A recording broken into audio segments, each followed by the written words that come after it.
dengan perjanjian yang lain. Oleh karena saudara-saudara dan saudara-saudara sekalian, padukannya mulia Bung Hatta dan padukannya mulia Anak Agung Gede Agung. Bagi yang suka benci Habib, dengarkan ini. Habib Hamid Al-Qadri, perancang lambang negara Indonesia. Banyak warga masyarakat yang belum mengetahui bahwa perancang lambang negara Indonesia Garuda Pancasila adalah seorang Habib, yaitu Habib Hamid Al-Qadri. Sultan Hamid II lahir dengan nama Syarif Abdul Hamid Al-Qadri, adalah seorang Habib Dzurriyyah Rasulullah SAW yang sangat berjasa dalam perjuangan kemerdekaan Indonesia, asal Pontianak, dan sangat dicintai dan dibanggakan oleh masyarakat Kalimantan Barat. Beliau adalah putra sulung Sultan Pontianak ke-6, Sultan Syarif Muhammad Al-Qadri, lahir di Pontianak, Kalimantan Barat 12 Juli 1913, meninggal di Jakarta 30 Maret 1978 pada umur 64 tahun, adalah perancang lambang negara Indonesia Garuda Pancasila. Dalam tubuhnya mengalir darah Arab Indonesia. Ia beristrikan seorang perempuan Belanda kelahiran Surabaya yang memberikannya 2 anak Iran, sekarang tinggal di negeri Belanda. Biodatanya, Sultan Hamid II Syarif Hamid Al-Qadri, masa kekuasaan 1945 hingga 1978, lahir 12 Juli 1913, tempat lahir Kesultanan Pontianak, Pontianak, Hindia Belanda. Wafat 30 Maret 1978, umur 64 tahun. Tempat wafat Jakarta, Indonesia. Pendahulu Sultan Syarif Toha, pengganti Sultan Syarif Abu Bakar, pasangan Didi van Delden. Wangsa Al-Qadri, ayah Sultan Syarif Muhammad, anak 2, agama Islam. Kehidupan awal. Sampai usia 12 tahun Hamid dibesarkan oleh ibu angkat asal Skotlandia, Salome Catherine Fox, dan rekan ekspatriatnya asal Inggris, Edith Maud Surtees. Salome Fox adalah adik dari kepala sebuah firma perdagangan Inggris yang berbasis di Singapura. Di bawah asuhan mereka, Hamid menjadi fasih berbahasa Inggris pada tahun 1933. Salome Fox meninggal, namun Hamid masih tetap berhubungan dengan rekannya Kartis. Syarif Abdul Hamid penempuh pendidikan ELS di Sukabumi, Pontianak, Yogyakarta, dan Bandung.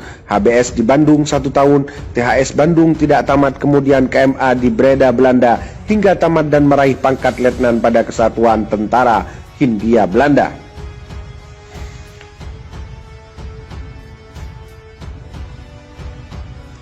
Bukan hanya itu, peran habaib Dzurriyyah Rasulullah dalam kemerdekaan Indonesia adalah saat pencipta lagu Hari Merdeka ternyata seorang Habib, pendiri Paskibraka, pejuang melawan Jepang.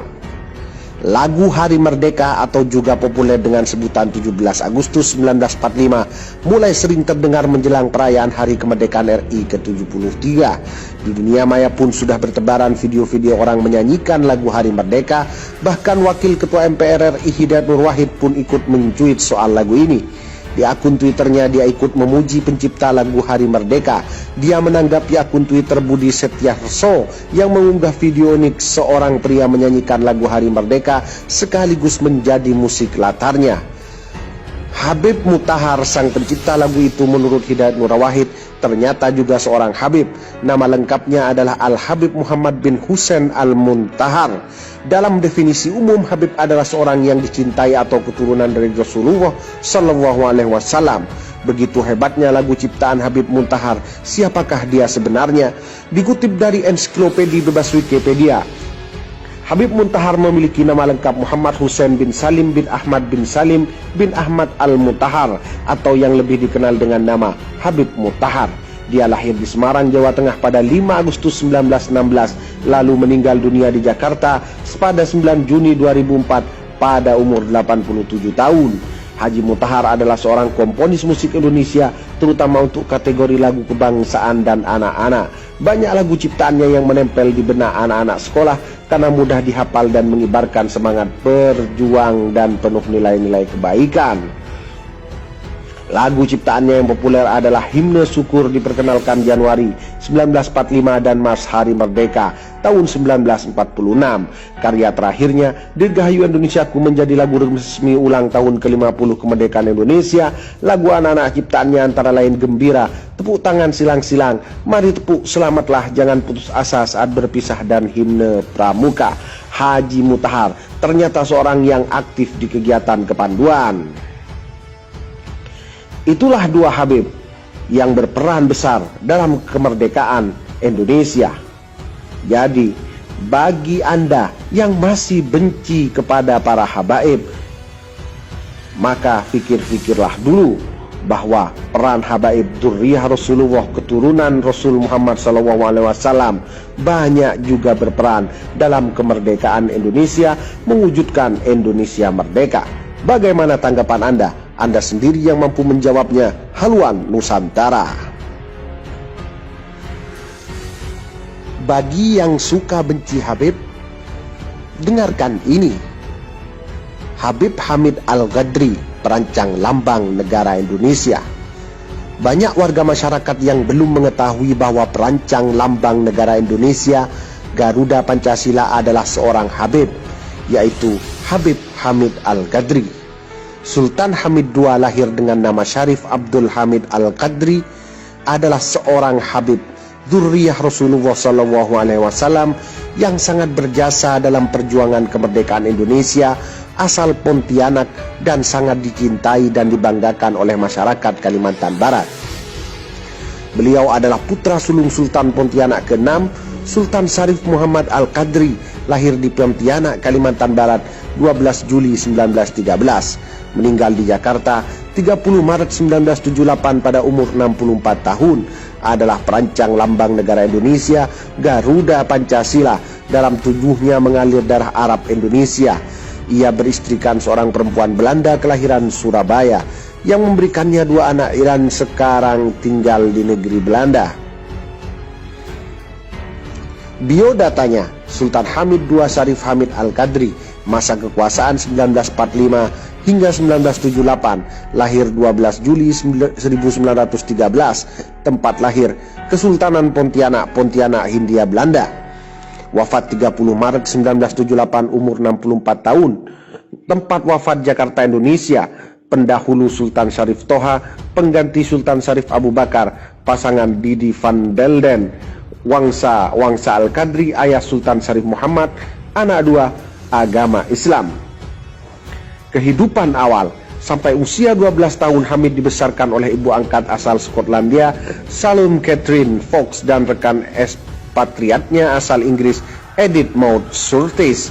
Salome Fox adalah adik dari kepala sebuah firma perdagangan Inggris yang berbasis di Singapura. Di bawah asuhan mereka, Hamid menjadi fasih berbahasa Inggris pada tahun 1933. Salome Fox meninggal, namun Hamid masih tetap berhubungan dengan rekannya Kartis. Syarif Abdul Hamid penempuh pendidikan ELS di Sukabumi, Pontianak, Yogyakarta, dan Bandung. HBS di Bandung 1 tahun, THS Bandung tidak tamat, kemudian KMA di Breda, Belanda, hingga tamat dan meraih pangkat letnan pada Kesatuan Tentara Hindia Belanda.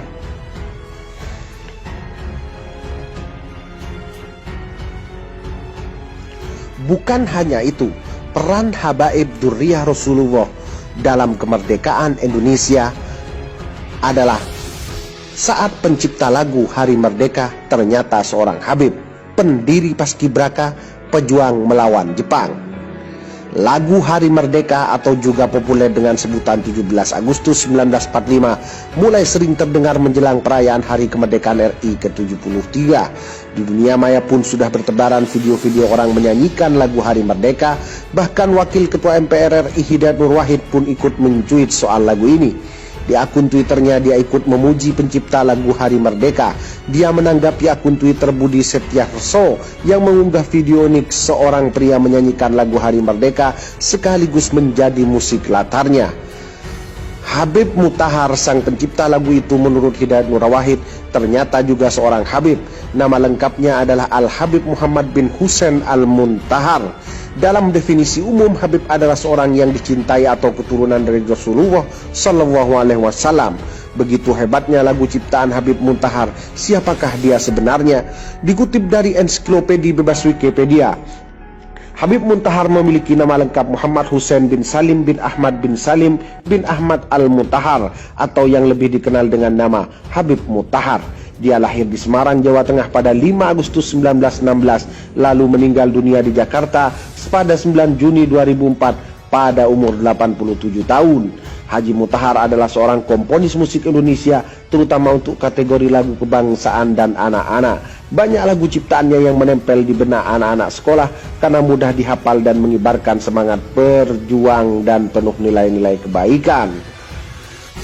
Lagu ciptaannya yang populer adalah Himne Syukur, diperkenalkan Januari 1945 dan Mars Hari Merdeka tahun 1946. Karya terakhirnya Dirgahayu Indonesiaku menjadi lagu resmi ulang tahun ke-50 kemerdekaan Indonesia.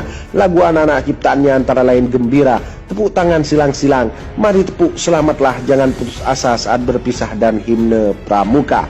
Haji Muntahar ternyata seorang yang aktif di kegiatan kepanduan.